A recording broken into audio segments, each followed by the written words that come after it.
బాధ్యత లేని ప్రభుత్వంగా మరొకసారి మనకు స్పష్టమవుతా ఉంది ఈ కూటమి ప్రభుత్వం.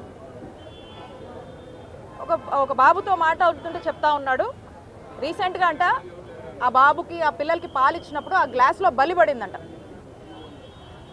ఆ గ్లాస్లో ఆ పాలల్లో బలి వచ్చిందని ఆ పిల్లోడు భయపడి అక్కడ గోల్ చేసి అక్కడ ఉన్నటువంటి వార్డెన్కి చూపిస్తే, నువ్వు అందరి ముందు తెచ్చి చూపిస్తావా, ఎవరికి చెప్పొద్దు, ఎవరికన్నా చెప్తావా అని కొద్దిగా మాటలతో భయపెట్టి కొట్టే ప్రయత్నం చేశాడు.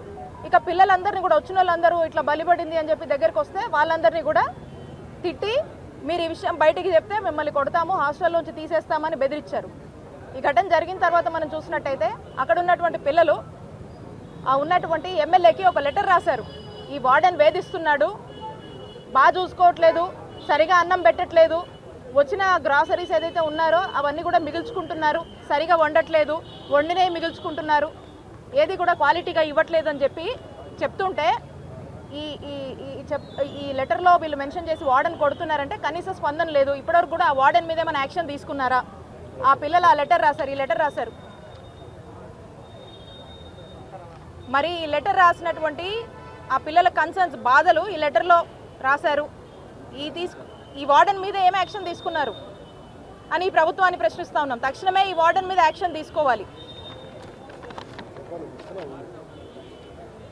అలాగే ఆ పరిసరాలు పిల్లలతోనే పనులు చేయిస్తున్నారంట. గతంలో ఎన్నడూ లేదు, ఒక సంవత్సర కాలంగా చూస్తూ ఉన్నామమ్మా, ఇంతకుముందు లేదు ఇట్లా అని చెప్పి ఆ పేరెంట్స్ చెప్తా ఉన్నారు. ఈ సంవత్సరం నుంచి ఆ పిల్లలతోనే పనులన్నీ చేయిస్తున్నారు. శుభ్రం ఆ పిల్లలు చేస్తే శుభ్రం చేసుకోవాలి, లేకపోతే ఆ ప్రెమిసెస్ ఏమి కూడా వాళ్ళు క్లీన్ చేయరు.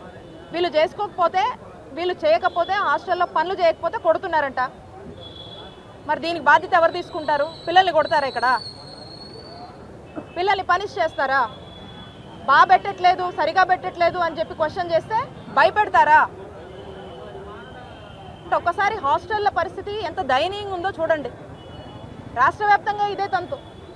వరుసగా అన్ని హాస్టల్స్, ఈరోజు మనం ఇక్కడ ఒక బీసీ హాస్టల్ మాట్లాడుతున్నాం, సోషల్ వెల్ఫేర్ రిలేటెడ్ హాస్టల్స్ ఇలానే ఉన్నాయి, ట్రైబల్ వెల్ఫేర్ రిలేటెడ్ హాస్టల్స్ ఇలాగే ఉన్నాయి.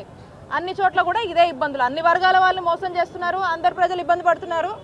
అదొక విషయం అయితే, ఆఖరికి విద్యార్థుల విషయంలో కూడా ఎంత కకృతి చూపించి, కేర్లెస్నెస్, ఎంత నెగ్లిజెన్సీ ఈ ప్రభుత్వం వహిస్తుందనేది మనకు స్పష్టమవుతుంది.